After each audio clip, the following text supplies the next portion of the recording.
O jornalismo é uma atividade fundamental para a vida na sociedade moderna. E não importa se você é de outra área profissional, para perceber a importância do trabalho jornalístico, de levar informações de utilidade pública para a maioria da população que não tem acesso direto às fontes oficiais, informando-a sobre mudanças na legislação, campanhas de prevenção à doença e até, durante as eleições, as propostas de cada candidato. Mas é verdade também que a seleção das notícias e o modo como elas são apresentadas muitas vezes incomodam as pessoas que acusam o jornalismo de tendencioso e ideológico. Tudo isso é verdadeiro, e é por esta razão que neste último episódio sobre a Mass Communication Research falarei sobre a Newsmaking, um conjunto de pesquisas interessadas em responder a seguinte pergunta: o que faz as notícias serem como são?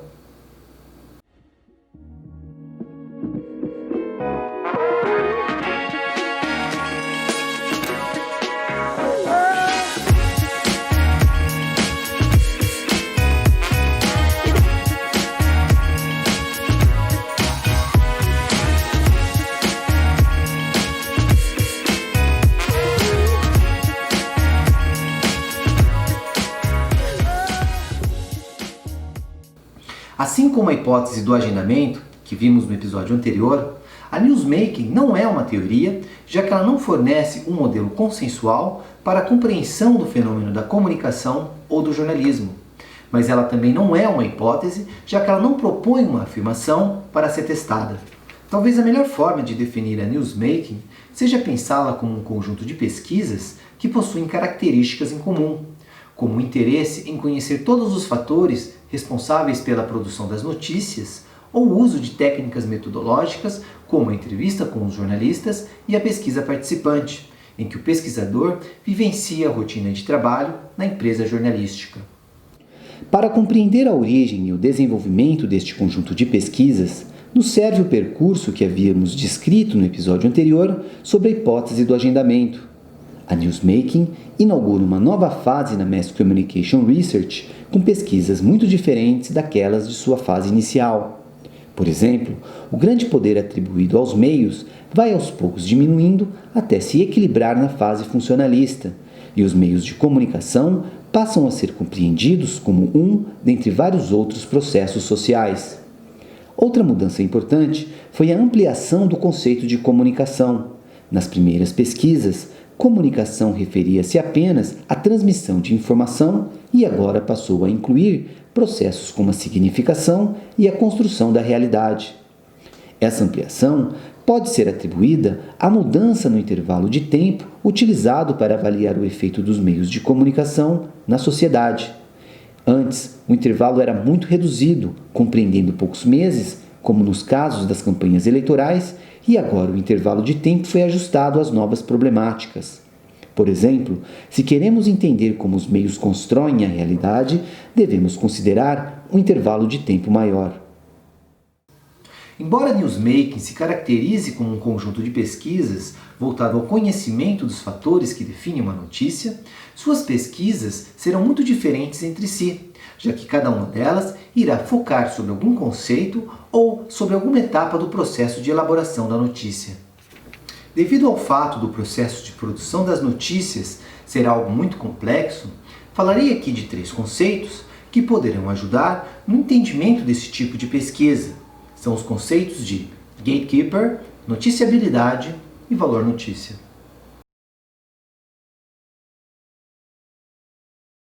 Gatekeeper, ou porteiro, refere-se àquele funcionário responsável pela seleção das informações que viram notícia. Pode ser um repórter, um editor de imagem e até o diretor-chefe da empresa de comunicação. Em 1950, o pesquisador David Manning White acompanhou de perto o trabalho de um jornalista com 25 anos de profissão e descobriu que, de 10 informações que chegavam até Mr. Gate, pseudônimo deste jornalista, apenas uma tinha condições de se tornar notícia. O estudo de White revelou que essa seleção atendia a certos padrões que eram comuns a muitos outros jornalistas.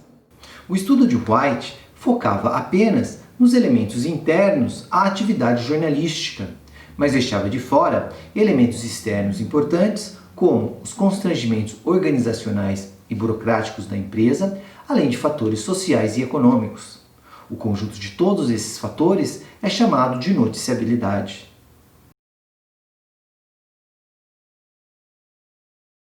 Muitas pessoas acreditam que uma notícia é resultado apenas da decisão ou do gosto pessoal do jornalista ou do dono da empresa onde ele trabalha. Mas, na verdade, a cadeia de produção de uma notícia é longa e complexa.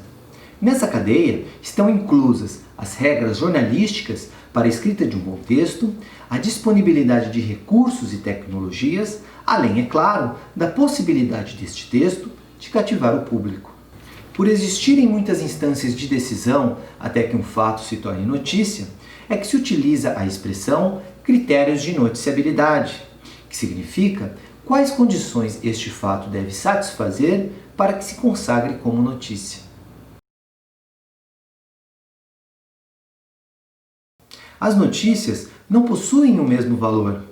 Tanto é assim que algumas delas acabam se tornando capa da revista ou o assunto principal do noticiário.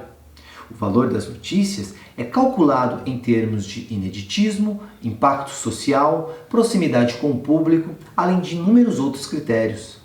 O valor notícia não depende apenas do fato ser inusitado, mas do modo como ele será reportado e até da disposição do público.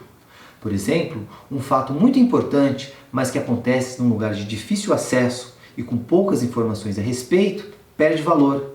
Da mesma maneira que os fatos que exigem do público um amplo conhecimento prévio, como os eventos do mercado financeiro.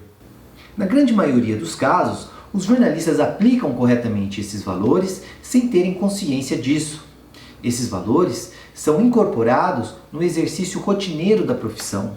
Não existe uma tabela de valores que eles devam memorizar, até porque esses valores mudam com o passar do tempo. É tarefa do pesquisador observar, decifrar, construir essa tabela, mas sem a promessa de uma conclusão definitiva. Na atividade científica, estamos sempre no meio do caminho, e é nessa trilha que espero encontrá-los. Até lá!